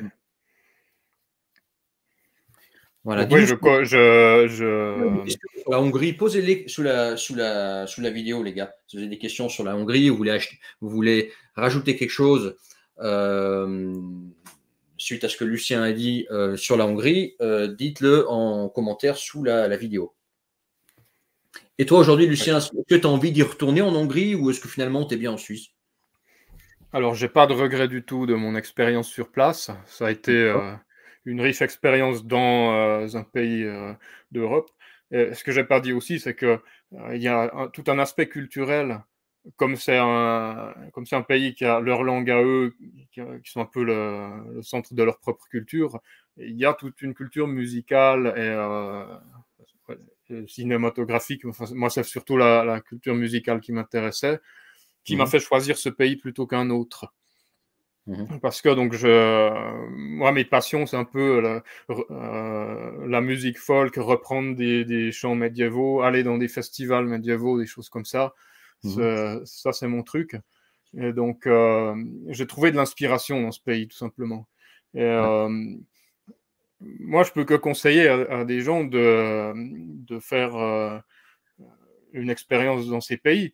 Après voilà, ne déménagez pas toutes vos affaires, venez déjà voir quelque temps, ne coupez pas tous les ponts avec votre vie d'avant et regardez comment les choses se mettent en place. Moi, je conseillerais ce pays pour des gens qui, par exemple, voudraient rester dans l'UE pour certaines raisons, simplicité administrative, tout en étant dans un pays un peu moins destroy que des pays plus à l'est. Après, voilà, si vous aimez les montagnes, il ne faut pas aller en Hongrie. Hein, c'est tout plat, le sommet du pays il est à 1000 mètres. C'est des grandes collines déjà, mais c'est pas folichon. La langue, il faut apprendre la langue, mine de rien. Voilà, oui. Si vous avez vraiment un intérêt pour la culture locale, vous voulez découvrir ce que c'est le terroir mystérieux, ce qui est caché derrière cette langue, ça peut vous intéresser. Et voilà, après, c'est sûr que les choses se passent beaucoup à Budapest. Ouais, n'idéalisez pas non plus par rapport au travail sur place, en fait. Voilà. Moi, je peux le dire comme ça, mais les postes proposés sur place, notamment francophones, disons, vos collègues, vos clients vont être plus dans la diversité que peut-être une petite entreprise à l'ouest. Ça, faut en tenir compte. Il y a en fait l'environnement très cosmopolite multinational. Ça peut plaire à certains, déplaire à d'autres. Dans certains quartiers, dans certains contextes à Budapest, il est très présent. C'est là-dedans qu'il y aura des postes de travail libres. D'accord. Ok. Est-ce qu'il y a autre chose que tu voulais rajouter, Lucien? Bien sûr. Ouais, si tu as des questions sur les avantages et les inconvénients de la Suisse. Si tu veux, on peut faire ça. Ouais, on peut faire ça. De toute façon, comme tu es suisse, tu peux nous parler rapidement de la Suisse. Autre chose, ce qu'on peut faire déjà, c'est parler. Tu as une chaîne YouTube. Tu m'avais dit tout à l'heure en off que tu avais une chaîne YouTube. Alors, j'en ai 2. D'accord. Comment elle s'appelle? Comme ça, les gens pourront aller voir. Alors, il y a mon projet musical qui s'appelle Bards in Exile, ou Bard en exil en français, au pluriel Bard. Et simplement, c'est un projet que j'ai commencé pendant le confinement, un petit peu avant en réalité, mais je l'ai fait évoluer pendant le confinement. Simplement, voilà, j'ai toujours un petit peu fait du son, de la musique chez moi, et là, pendant quelques mois, j'avais rien à faire à part tuer le temps, quoi. Et je me suis lancé dans des reprises de chants traditionnels d'Europe, de tous les pays, en fait, parce que j'ai appris une technique qui permet d'appréhender des chants dans une langue qu'on ne parle pas. Et j'ai essayé de me mettre à des chants de, finalement, tout plein de pays d'Europe et de toutes les époques, du XIIe siècle jusqu'à aujourd'hui. Et j'ai 1230 abonnés, je crois, aujourd'hui. D'accord. Bah, ceux qui nous écoutent pourront aller voir si vous êtes dans la musique, vous êtes curieux d'aller voir ce que fait Lucien, n'hésitez pas à lui jeter un coup d'œil. Et Et donc j'ai une autre petite chaîne, je pense que j'utiliserai cette chaîne secondaire pour répondre s'il y a des questions, ou simplement j'ai partagé quelques vidéos de voyage. C'est vraiment des vidéos faites à l'arrache pour un cadre proche, pour mes proches, mais voilà, il y a quelques vidéos de Hongrie, voilà. D'accord, cette chaîne s'appelle comment? Lucius 360. Lucius 360. Lucius 360. Lucius 360. Certaines vidéos sont filmées avec une caméra 360 degrés comme Google Street View. Ah, je vois, ouais. Donc ça, ce sont des projets personnels, hein, donc ça n'a rien à voir avec mon travail actuel. D'accord. Et donc là, tu es de retour en Suisse après 5 ans donc, de Hongrie. Voilà. Rapidement, quels sont selon toi les avantages et les inconvénients de la vie en Suisse en 2023, bientôt 2024? Alors, je commence par les inconvénients. Donc, parce que les gens, notamment les Français, suite à cette guerre en Ukraine qui a fait un peu baisser la cote de l'expatriation à l'Est, parlent beaucoup de Suisse aussi par rapport au fait de ne plus être en France et d'avoir un bon revenu. Donc la Suisse est revenue un petit peu à la mode dans les discussions. Donc qu'est-ce que je peux vous donner comme conseil? Ben, le pays est déjà surpeuplé. Il faut dire ce qui est, les infrastructures n'ont pas été conçues pour autant de gens. Il y a un gros problème pour trouver des logements. En plus, comme il y a toujours le côté un peu terre d'asile pour les réfugiés, alors bon là, pour le coup, maintenant, il y en a des vrais, des réfugiés, parce que c'est les Ukrainiens qui sont sur place. Mais il y a toujours une place qui leur est réservée. Ils ont plus de facilité, des fois, à trouver des logements et tout. Pour les locaux, ça peut être très difficile de se loger dans certains endroits. Et puis alors, pour acheter de l'immobilier, c'est impossible, hein. Si vous n'êtes pas millionnaire, oubliez. D'accord. Donc, comme j'ai mentionné rapidement, c'est très cosmopolite, puisque tout le monde veut venir profiter des bons revenus. Donc, c'est assez méritocrate, la Suisse. Donc, il y a un aspect un petit peu...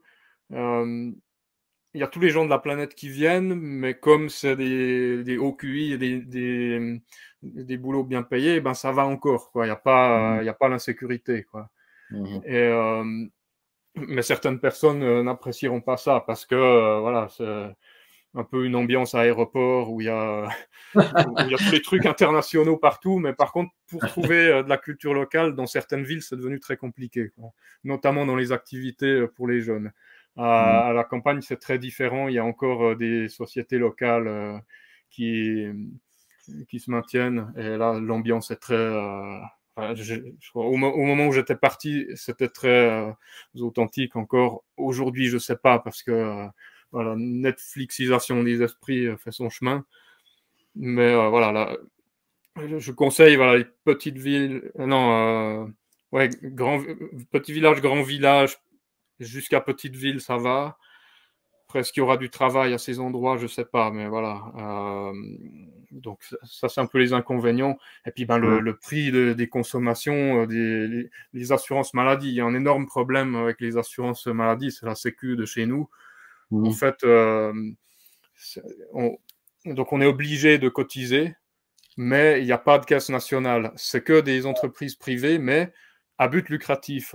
Et donc, les primes augmentent chaque année. Donc, il y en a qui se font des énormes bonus sur le dos des malades. En tout cas, les gens qui ont l'argument contre ces assurances disent ça. Et tu peux arriver, d'un coup, c'est tout de suite 400 balles par mois, quoi. Ouais. Et à rajouter à ça d'autres taxes, évidemment. Il y a une TVA très basse. Par contre, ce genre de choses-là, les médicaments et tout, on se fait pigeonner avec les prix. C'est un D'accord. peu l'inconvénient de ne pas être dans l'union douanière européenne. Voilà. Donc, haut revenu, mais aussi coût de la vie élevé qui fait Haut que finalement, revenu et ça coût de la vie élevé, donc, ouais. mais pas de genre salaire minimum, tous ces trucs-là, il n'y a pas. Le code du travail est très court chez nous et en fait, personne ne connaît les salaires de ses collègues. C'est un peu le sujet tabou chez nous, Ah, d'accord. Bah ça, tu vois, parce alors que ça, ça, en je fait, connais ça pas ça, dépend de tu vois. comment tu te vends à l'entretien d'embauche. Et Ah, d'ailleurs, les offres que j'avais trouvées en Hongrie, c'est un peu pareil. Il n'y avait pas le salaire indiqué. C'est eux qui demandaient quelles sont vos prétentions salariales. Et je pense, à part dans certains métiers où il y a des conventions collectives chez nous, c'est souvent comme ça, quoi. C'est au plus vendeur. Donc, d'accord. Ça, je savais voilà. pas qu'il y avait le tabou. Il y avait le tabou comme ça des Mhm. salaires en Suisse. Tu vois, Mhm. j'aurais cru le contraire. Tu m'apprends quelque chose là. Mm. Ouais, les gens n'exhibent pas trop leur richesse, j'ai l'impression. Ils sont assez modestes sur le sujet. Mm. Euh, Par contre, ben, les avantages en 2022-2023, bon, ben, l'inflation était beaucoup moindre que dans tous les pays d'Europe, hein, En fait, les prix étaient déjà tellement hauts que je pense Ouais. qu'ils n'ont pas eu besoin de les augmenter encore plus. Ouais, ouais, ouais. Et puis, dans un monde aussi instable, il y a quand même une forme de rigueur, de confiance. C'est c'est un petit peu en danger, je dirais, là, mais ça existe encore. Je préfère, ouais, je préfère être dans une banque suisse qu'une banque hongroise, moldave, roumaine, que sais-je. Ou même simplement avoir du franc suisse plutôt que du forint hongrois qui vaut 380 pour 1 euro un jour et 410 le lendemain. Voilà. Mhm. Ouais. Sinon, voilà, la qualité de vie en milieu rural est quand même bonne, la qualité de l'air. Euh, bon, le pays est très très très branché écolo, protection de Mm. l'environnement, Greta et compagnie là. Ah, ouais. Non, Mais bon, ça a quand même ce genre ses d'écolo, là. avantages, quoi. Il y Ouais. a des chemins de randonnée pédestre très bien entretenus, où il n'y a pas de détritus, puis où l'air est pur, quoi. Mm. Ça, c'est pas aussi développé, par exemple, en Hongrie, quoi. Mm. Même si ça existe, vous avez quelques chemins de randonnée et pistes cyclables aussi là-bas, mais c'est sûr que le réseau de chemins de rando est très bon en Suisse. Et le réseau de transport public également. D'accord. Je ne l'ai pas dit pour la Hongrie, mais le réseau est très bon aussi là-bas. Il y a des bus dans tous les petits villages.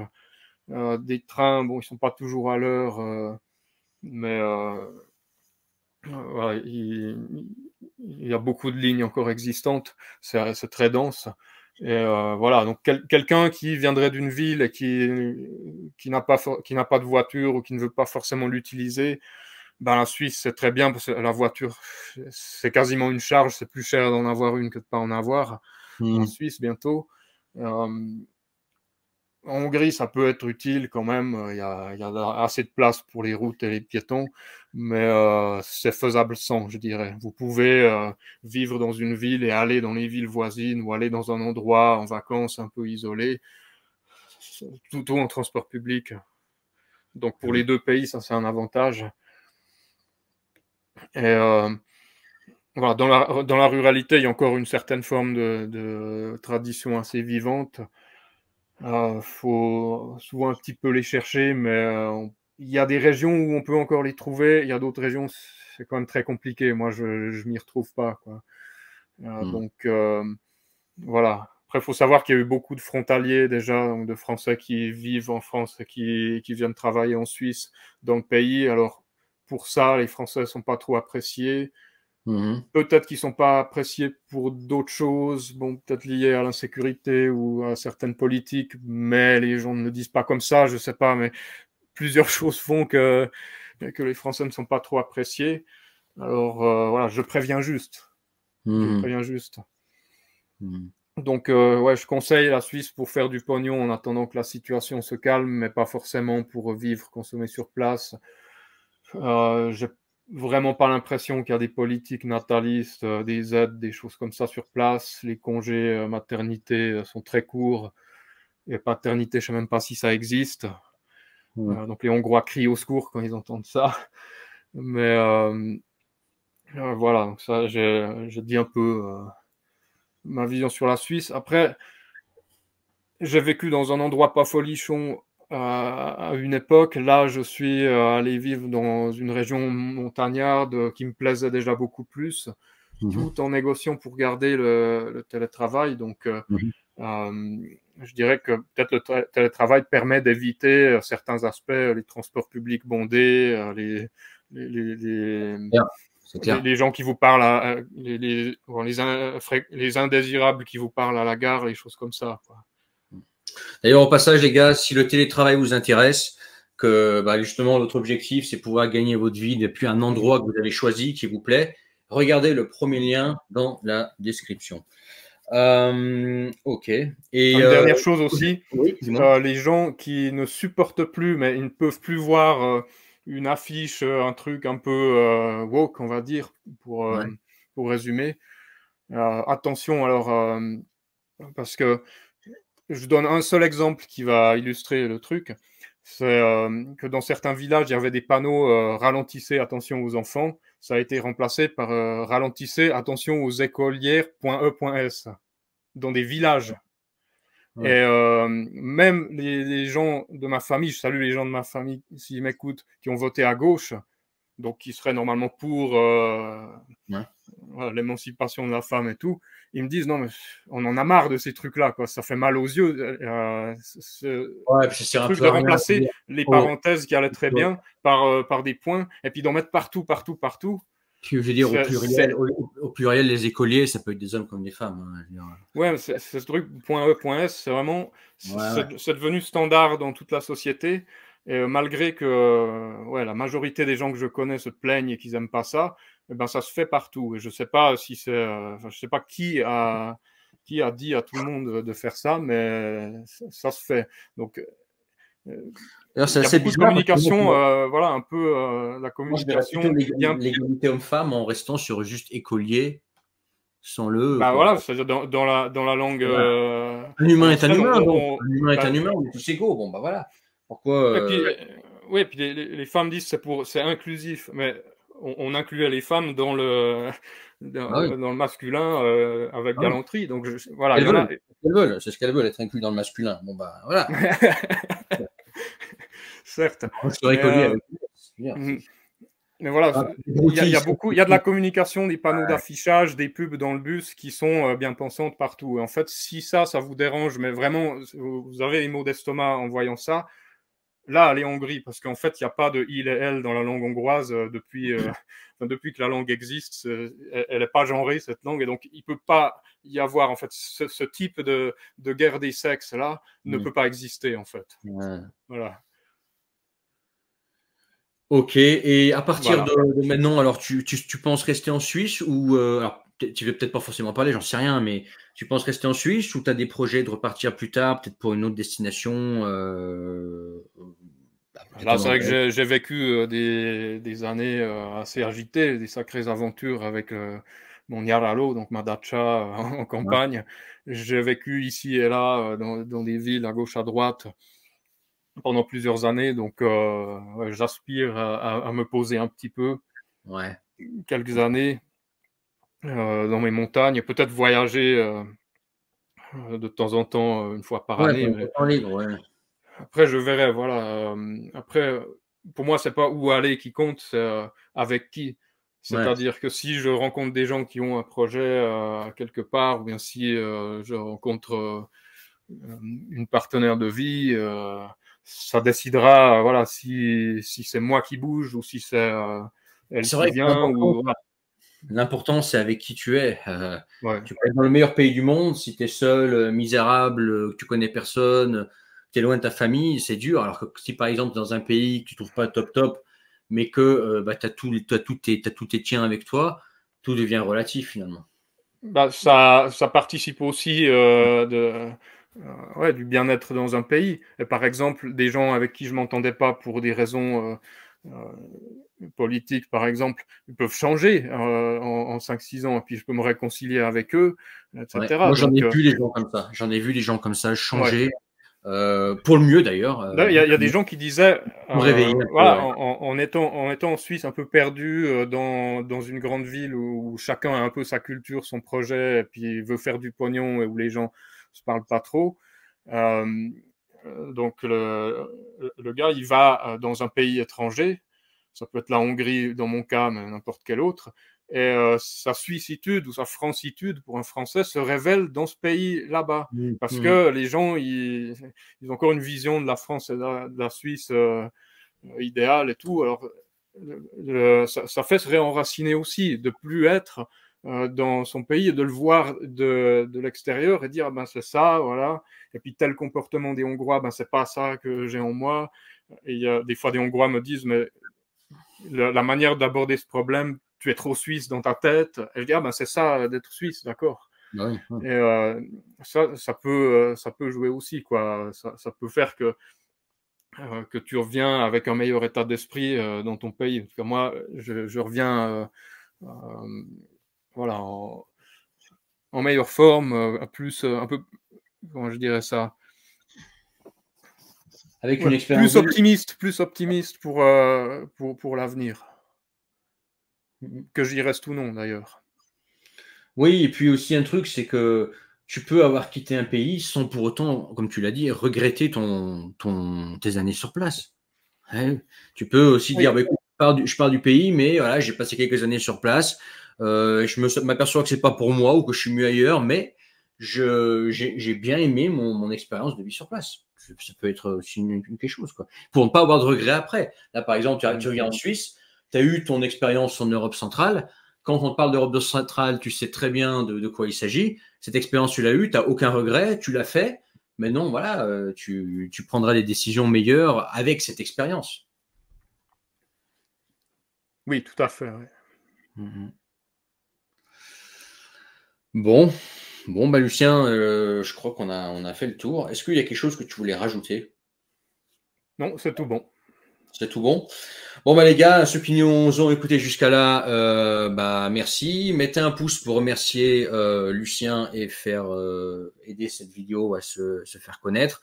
Dans les commentaires, posez des questions sur la Hongrie, si vous en avez. Peut-être que Lucien passerait par là. S'il est plus là, bah c'est pas grave. Mais voilà, essayez de poser des questions. Peut-être qu'il y a d'autres personnes qui ont regardé cette interview. Et j'en suis sûr qu'il y a des personnes qui ont vécu en Hongrie, qui ont eu la curiosité d'écouter cet entretien jusqu'au bout. Si vous avez des choses à dire, à réagir dans les commentaires, aux questions, ou des choses avec lesquelles vous êtes d'accord ou pas d'accord, faites-le en commentaire. Et puis voilà, dans la description, hein, ceux qui veulent faire du télétravail, le mot télétravail est revenu pas mal de fois durant notre conversation avec Lucien. C'est dans la description le premier lien. Allez voir ce qu'il en est. Et puis voilà, n'oubliez pas de vous abonner à cette chaîne. Et puis on se retrouve prochainement pour un prochain interview. Lucien, Oui. le dernier mot de la fin? Eh ben, je te remercie, Kublai. C'était un honneur de participer à cette interview. Eh ben, écoute, Lucien, c'est moi qui te remercie et c'est toute mon audience qui te remercie d'avoir partagé ton expérience en Hongrie. Et puis, bah, écoute, tout le meilleur et plein de réussite pour ta vie en Suisse. Et puis, bah, les projets que tu entreprendras, pardon, dans le futur. Merci en tout cas pour avoir donné toutes ces informations. Merci à toi. Bonne Allez, soirée. ouais, ciao.